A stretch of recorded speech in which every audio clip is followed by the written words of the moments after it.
This was a Saturday morning Hustle Flashback episode. Good morning and welcome to the Saturday Morning Hustle. Right now, I want to talk about the topic at hand, and I like to keep it positive on the Saturday Morning Hustle. I like to give you positive motivation, get up, get working. Hustle takes you a long ways, and then of course some tactics, techniques, and strategies you can use in your business as an entrepreneur, owner, or even as an employee. But today, we're going to talk about adversity. But don't worry, don't fret, we're going to keep it positive. I'm just going to tell you a little story about some adversity I'm dealing with right now and how you can benefit from what's happening in my life. So here's the story. It's Saturday. I'm in the office. You know what that means, the Saturday Morning Hustle podcast. No hyperbolic hustle culture, just brutally honest, straightforward business advice and motivation every Saturday for entrepreneurs, business owners, or anyone pursuing success. You can't just work 9 to 5 Monday through Friday and hope to become the next big thing. You gotta work smart, work hard, put in extra effort while everyone else is sleeping, playing games, or wasting time. Maximize bonus time to get more work done. This podcast is for anyone willing to come in early, stay late, hustle on the weekend to be truly great. I have an office in Oklahoma City that when we took it over, it was a dungeon. It was sitting empty for a long time. It was brown shag carpet. It was brown lead paneling. It was terrible, and no one cared about this building. A friend of ours bought it simply because it was next to the building he already owned. Long story short, we turned it into 1219 Creative, which is an art gallery, co-work space, creative collaborative offices, an incubator, and a all-around community space. We did a mural on the side of the building, 125 foot long. Shout out to Yatica Fields, that dude's a badass. And use the art gallery every month on the second Friday for regular shows. We housed a nonprofit here, Inclusion in Art. It was a great collaborative place. Everyone who started here started at a co-work desk, graduated to an office, graduated to a bigger office. Some people went on to bigger things, and some people are still here, but all being successful. We all work together and collaborate. Now, someone else has bought the building, and we're all going to have to move because they want to do something completely different with the building. The irony is they bought the building because we brought attraction to the building with all the creative things we were doing, and now they're going to make it a lot less creative and a lot more corporate so they can make more money off of it. That's fine. That's their deal. They paid the money for it, so that's cool. We're going to move on to do something different. So here it is. Here's the roadblock, the curveball that life has thrown at us. We had everything rolling here in a great place, a brand we built up, got established, new people knew we were here. They're coming on a regular basis to our art shows and to our workshops and to all these things that we were doing here. And now we have to move. But that's life. That's part of business. It's definitely part of life. It's not fair. It just is what it is. The key, here we go, the key for you to remember is life and business are full of adversity. It's not always fair and it's not always the right thing, but it's going to happen. The key to success for you is how you adapt to that adversity. Opportunity comes from change. If you really think about that, you know what I'm telling you is true. Every new creative success comes from someone doing something differently. It's changing the way things are done. So when adversity happens to you, when life, business forces you to do something that you weren't planning, didn't want to do, and don't even feel like it's something that you should be forced to do, but you are, you can cry and bitch and complain about it and claim it's not your problem and that it shouldn't happen, it's not fair, and why me? Or you can embrace this change and make something positive out of it. You have to take a weakness, something that happened to you that's negative, and turn it into a strength, something that's positive. That reaction is what happens to winners. That's how people become successful. The people who fail are the people who take the first roadblock and let it stop them, as opposed to making a speed bump out of it. That's the key to dealing with adversity and having long-term success. Like it, love it, live it. In business, adversity could be as small as a new competitor losing a good employee. It could be as huge as having to relocate your entire facility. These things happen. Just find a way to adapt and change and try to make it a positive experience. No one wants it, it's going to happen, so you might as well deal with it in a great way. Move yourself forward. Maybe even giving you an excuse to make some changes you've been holding off to, or making some hard decisions that you would have never otherwise.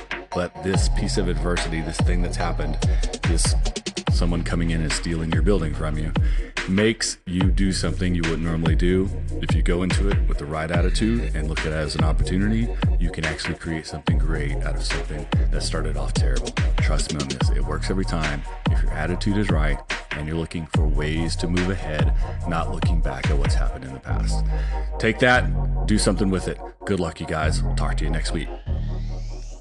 This one's a little bit bittersweet for me. For those of you who are not in Oklahoma City or not familiar, I work in a place called 1219 Creative. That's a collaborative, creative workspace. It's something that I put together with a friend of mine who owned this building about 4 years ago. He bought this building, an abandoned half of a building. Hadn't been used in years. It was a brown shag carpet, brown wood paneling dungeon right on a major street in Oklahoma City. He bought it because his art gallery is next door and he wanted a cohesive space and a shared parking lot. At the time, I was looking for an office space for my business, the Golden Group, but we wanted to do something creative and interesting. We didn't want to have the same old office everyone else has, because we try to make the Golden Group a little bit different than our competitors.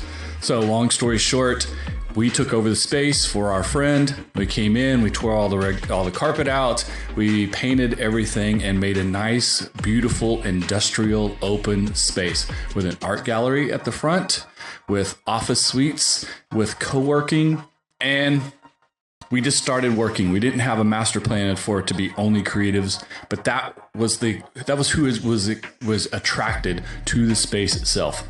So it became a creative space. A lot of people started in the co-work desk, and because of what we do at the Golden Group, which is business development, we worked with them because we were in the building with them.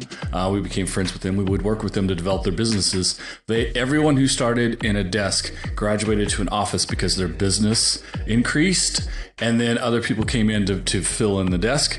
And so occasionally people even outgrew the offices here and moved to other places, because that's how business is supposed to work. You're supposed to start at 0 and go to 100. So we had an unofficial incubator, which made for really great collaborative efforts. And everyone in the building was here for the same reasons, and everyone had the same attitude about why they were here. And people that were looking for something a little bit more buttoned up and a little bit more of what do I get for my rent money, as far as carpet or receptionist, or people being very quiet during the day, because creatives can be kind of rowdy.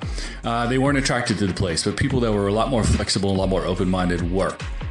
So that's what 1219 Creative has become, and it would be 4 years in November of this year that we took in the space, and then was January or February the next year before we started using it. And we had shows in the art gallery every second Friday. We also had pop-up shops because we're on a major thoroughfare in Oklahoma City. Lots of groups used the space for meetings or for presentations. People used our conference rooms, etc. It became a community collaboration place. Fast forward to the middle of this year, and this building is now so interesting and has attracted so much attention. Oh, wait, I forgot to tell you. In November of 2014, we commissioned a beautiful, incredible mural on the side of the building by Yadika Fields. Go look him up. He's an incredible artist. He's from Oklahoma, but he's international. He did a 125-foot mural on the side of the building. Really drew attention to what we were doing here. That, with the art gallery and the co-work space, we had a lot of people coming and going from the place. We attracted a lot of attention. Now we fast forward to this year, and a lot of things are happening in this area. We're between two other districts that are fully developed, and so this was the next big spot. And a developer attracted to us because we drew so much attention here. They bought the entire building and then raised the rates and wanted to change everything that was great about the space, and now we're out. They've run us out. They don't want creatives in here. They want the buttoned up, quiet, pay your rent on time, and with no questions asked types. The point of today's Saturday Morning Hustle is I could be mad about this. I could be sad. I could be trying to fight these people. I could be telling you awful things about them right now, like they don't know what they're doing because they overpaid for the building. It's a different conversation. What I want to tell you is you have to be positive. You can't go forward in life being negative. You can't be looking backwards. You have to take disadvantages and make them advantages. When life piles something on you, you just have to use it to lift yourself up. Lemonade from lemons. This is how it works. If you're going to be successful, you have to adapt that attitude. Trust me on this. It works every time. You can always find a way around what crap life gives you if you don't play by those rules. Make up your own. Good luck. And this week, I want to talk to you about conflict and conflict resolution. It's a highly valuable skill for business owners and managers and entrepreneurs. And in fact, in my opinion, if you can't handle conflict, you are never going to be successful in business. So let me give you a couple of examples and then tell you how you probably have better conflict resolution than you even know. So, too many times in business, things happen. Of course, we all know you write a business plan, you launch your business, and then things change. Things get different. That's just the nature of the beast. It's not going to work out the way you planned it. Reality and the real world is going to set in. How you handle those changes, how you make your small adaptions. Remember, you don't go straight to a pivot, but you make small adaptions before considering a pivot. How you take in the information that tells you you should be making changes is conflict resolution. Whether it's employees, customers, clients, your competitors, the lack of sales, there's something that's telling you when things are working or not working, specifically not working. And that conflict, if you're the business leader, if you're the business owner, if you're the entrepreneur, you have to be able to manage that conflict. You have to get over your own ego of, I really thought this would work. You also have to get over your feelings sometimes of wanting it your way, or maybe your idea or even you and your personality are the problem. Get over your ego, put your hurt feelings aside, and do what's best for the business. So sometimes that means you can't charge as much as you wanted and to be that luxury brand because people aren't paying for it. Get over your ego and come down to a realistic price point. Sometimes people don't like the way you do something, whether it's visuals or customer service, etc. Whatever it is that customers say, I like your product, don't like this, or I love how you guys do this, but I don't like your product. Taking that information in, especially from consumers, the customer who's going to put down their hard-earned money for your product or service, their opinion is all that matters. Your opinion matters none. The conflict comes when that information, that feedback comes to you, whether it comes directly from employees, it comes from online reviews. However, you find out that something that's not working in your business, if you take it personal, if that was my idea, that was my vision, that's how I always wanted to do it, then you're in trouble. But if you can have an open mind and take the conflict of things that people aren't willing to pay for, aren't excited about your business or don't understand, and resolute that conflict with what you can do, changes you can make in order to be more attractive, more on par with what the customer is looking for, or more conducive in the scenario, then that conflict resolution can take you from a negative space to a positive space. But if you're unwilling to go there, if you're only stuck on, this is my idea, it must be this way, and I don't want to hear input from anyone, then you're not going to make those moves, and eventually the market will push you out. It just is what it is. I hate to tell you that. I don't want to tell you that your business is going to fail, but I can tell you that if you think you can run a business based purely on your opinion, the way you see things and what you want it to be, you will fail. So conflict resolution is the key. You can't come into something with an idea, stick to it so hard and so desperately that you don't take real world input, you don't deal with conflict, and you don't make changes that the market wants. The market is the market. The market is the truth. The market will tell you if you're succeeding or not. So don't get mad at your employees for telling you what the customers are saying. Don't get mad at the customers. It's not Yelp's fault. It's not Google's fault. It's not Facebook's fault. It's your fault. You own the damn thing. So step up, be an owner, be a leader, be an entrepreneur, and put your ego and feelings aside. Work through the conflict. Take in the input from those who are giving it to you. Take your knowledge of the industry and what your competitors are doing and that business plan you started off with that has some valuable, viable information in it about what could and should work and the things you should and shouldn't do. Remember, a good business plan tells you things you shouldn't do as well. Take all those things and use that conflict to find the answer to the best way to move forward. Good luck. Thanks for listening. Subscribe so you never miss an episode. Leave a comment, leave a review, share with a friend. I would really appreciate that.